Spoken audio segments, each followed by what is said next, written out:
क्या एक शख्स जमाने भर की दौलत कमाने के बाद भी जीता रहेगा जिल्लत भरी जिंदगी?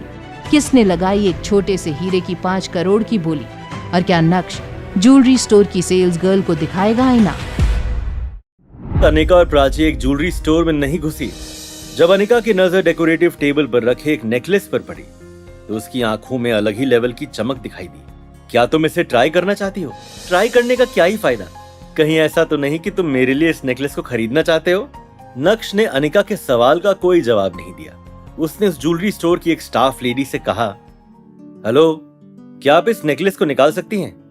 मेरी वाइफ इसे ट्राई करना चाहती है। सॉरी, हमारे स्टोर की ज्वेलरी को आप टेस्ट नहीं कर सकते, सिर्फ खरीद सकते हैं। क्या? हम सिर्फ खरीद सकते हैं लेकिन ट्राई नहीं कर सकते? अगर मेरी वाइफ उसे ट्राई नहीं करेगी तो हम उसे खरीदेंगे कैसे? कल को अगर वो नेकलेस मेरी वाइफ के लिए सूटेबल नहीं हुआ तो? आप उसकी चिंता ना करें, हमारे स्टोर का स्टाफ बहुत ही स्पेशलाइज्ड है। वो कस्टमर की साइज के हिसाब से सारे अप्रोप्रिएट एडजस्टमेंट्स कर लेते हैं। नक्श, क्यों ना हम यहाँ से चलें? ये सुनकर नक्श ने गहरी सांस ली। अगर अनिका को नेकलेस चाहिए तो वो उसे अच्छे से अच्छा नेकलेस दिला सकता है, इसलिए वहां से निकलने में नक्श को बिल्कुल भी हेजिटेशन नहीं हुई। हालांकि उसी समय एक तीखी आवाज सुनाई दी, इस नेकलेस को बाहर निकालो, मुझे इसे ट्राई करना है। उन्होंने देखा कि एक खूबसूरत औरत उस डेकोरेटिव टेबल के सामने खड़ी है और वो उसी नेकलेस की तरफ पॉइंट आउट कर रही है जिसे अनिका ने पसंद किया था। जी, 1 मिनट रुकिए। ये बोलते हुए उस स्टाफ लेडी ने डेकोरेटिव टेबल से उस नेकलेस को बाहर निकाला और उस औरत के हाथ में थमा दिया। ये देखकर नक्श का चेहरा पूरी तरह से ग्लूमी हो गया। एक्सक्यूज मी, तुमने तो कहा था कि स्टोर में सिर्फ खरीद सकते हैं, ट्राई नहीं कर सकते, लेकिन क्या आप इसे अफोर्ड कर सकते हैं? कहना क्या चाहते हो तुम? यही कि अगर आप इसे अफोर्ड कर सकते हैं तो फिर सीधा खरीद क्यों नहीं लेते? आपके जैसा गरीब पूरे साल में कितना पैसा कमा लेता है? आपको ट्राई करने दिया तो हमारा नेकलेस खराब हो जाएगा, फिर उसकी क्लीनिंग फीस भी हमें ही देनी पड़ती है। नक्श, चलो जल्दी से यहाँ से चलते हैं। नक्श ने जल्दी से अपना एटीएम बाहर निकाला और उसे स्टोर के काउंटर पर फेंकते हुए बोला, इस स्टोर में जितनी भी ज्वेलरी है उसे पैक कर दो। मैं मेरी बीवी के लिए यहाँ से सब कुछ खरीद रहा हूँ। ओह, ऐसी बात है तो मैं आपको बता देती हूँ कि 1 घंटे पहले ही हमने हमारे स्टोर का सारा माल चेक किया है। हमारे स्टोर में 80 करोड़ रुपए की ज्वेलरी है। अगर आपके कार्ड में उतना पैसा नहीं निकला तो मुझे पुलिस को बुलाकर आपको पुलिस स्टेशन भेजना पड़ेगा। लेकिन जब वो कार्ड सक्सेसफुली स्वाइप हो गया तो उस लेडी के होश ही उड़ गए थे। उसके पैर कांपने लगे थे। रोते रोते उस लेडी ने अपने मैनेजर को सारा इंसिडेंट एक्सप्लेन किया। उसके बाद मैनेजर ने अपने दोनों हाथों से उस ब्लैक कार्ड को उठाया और नक्श को देते हुए बोला, आई एम सॉरी सर, हमारी लापरवाही की वजह से आपको निगलेक्ट किया गया। I am very sorry to you. माफी तो बनती ही है। सारा सामान पैक कर दो और सूरत के स्टार विला पहुंचा दो। चलो बीवी, अब चलते हैं। मुझे तो बस उस नेकलेस को ट्राई करना था। तुमने स्टोर की सारी ज्वेलरी क्यों खरीद ली? ये पहली बार है जब मैंने तुम्हारे लिए कुछ खरीदा है।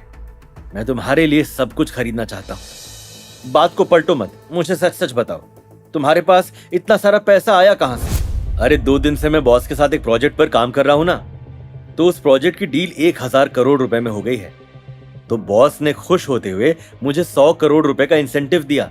अनिका अब और भी ज्यादा कंफ्यूज हो गई थी, लेकिन इससे पहले कि अनिका आगे कुछ पूछती, उसी समय नक्श का फोन बजा। जब नक्श ने देखा कि कॉल मिस जूली का है तो उसने तुरंत ही कॉल उठाया। हेलो नक्श, क्या तुम अभी फ्री हो? मैं फ्री हूं। क्या बात है?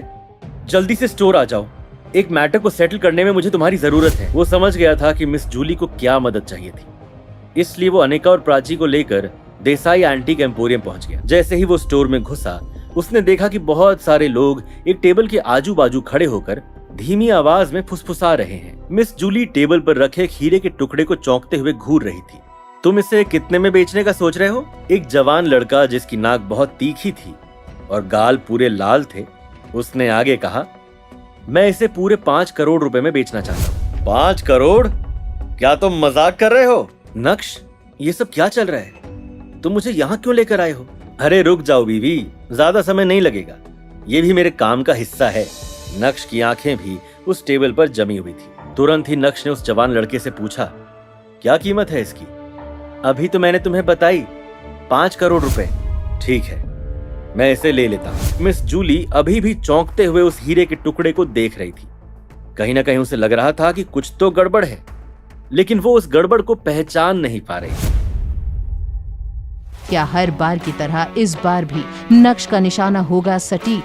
क्या अनिका जान जाएगी नक्श की असलियत? और क्या इससे बढ़ेगी इनके बीच की नजदीकियां या फिर हमेशा के लिए दूरियां?